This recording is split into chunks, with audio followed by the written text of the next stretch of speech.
The world has entered a zone of turbulence. The war between Russia and Ukraine is reshaping the architecture of security in Europe. Sanctions, the breakdown of economic ties, and the redirection of trade routes, all of this is already reality. In global politics, the transactional approach is strengthening. Trump's policy, with its focus on harsh competition, protectionism, and the revision of international commitments, pushes allies toward greater independence. Meanwhile, China is expanding its influence and promoting its own land and sea corridors. Logistics has become geopolitics. Routes are not only about the delivery of goods, they are about power, resilience, and security. And onto this stage steps Central Asia, above all, the vast territory of Kazakhstan, which is actively developing its transport corridors between China and Europe. Why is this important for the European Union? Because in the era of broken supply chains, Europe needs fast, safe, and politically neutral routes, and Kazakhstan offers exactly that. One of the main developments today is the rapid expansion of the land corridor China-Europe through Kazakhstan. According to plans, the capacity of the route will increase significantly in the coming years. For Europe, this is not just logistics. This is economic resilience, political independence, and global influence. Let's break down why. First, diversification. Before the war in Ukraine, the lion's share of cargo from China went through Russia. Now, this route is politically toxic and strategically risky. Kazakhstan offers a neutral alternative, bypassing Russia through the Caspian, the South Caucasus, and Turkey. Second, speed. The sea route through the Suez takes 35-45 days. Trains through Kazakhstan take approximately 15 to 20 days. In a world of fragile supply chains, speed is power and a competitive advantage. Third, security.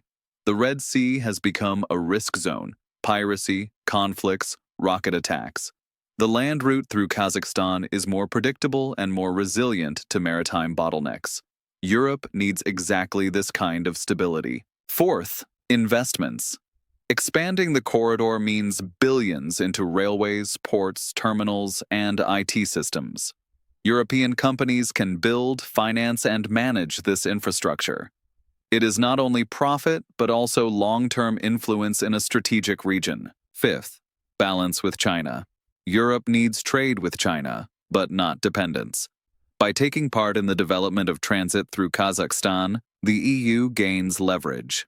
Central Asia should not be shaped solely by Beijing, and European involvement supports this. Sixth, resources. Kazakhstan is not only a bridge, it is a supplier of oil, uranium, and rare earth metals, critical for Europe's green transition. Improved logistics means faster and more transparent access to these resources. It is important to understand, Kazakhstan is not building one single path, but a network. Railways in the east connect the border with China to internal hubs. Caspian ports, Aktau and Kurik, strengthen ferry lines. Further, Azerbaijan, Georgia, Turkey, and then entry into the EU. This does not mean there are no problems. Rules need harmonization, customs digitalization, bottlenecks must be removed, and the Caspian fleet must grow.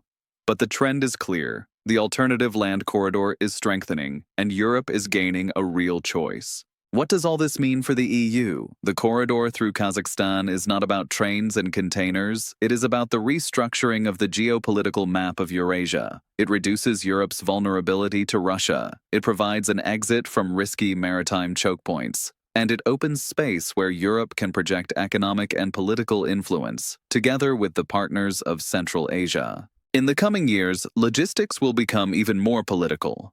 We will see growing EU investments in corridor infrastructure, closer ties between Brussels and Astana, and tough competition with China for the rules of the game in the region. By the 2030s, land routes through Central Asia may become Europe's insurance policy in case of maritime crises and geopolitical shocks, and Kazakhstan, one of the key hubs of this new architecture. This is why the events in Central Asia, and in Kazakhstan in particular, are directly related to Europe. It is not far away. It is about the prosperity, independence, and security of Europeans. And make no mistake, This Central Asian corridor can become one of the main arteries connecting East and West for decades to come. Logistics has become geopolitics, and today, through Central Asia, Europe is laying part of its future. Subscribe to Politoday for more insights on global politics and Eurasia.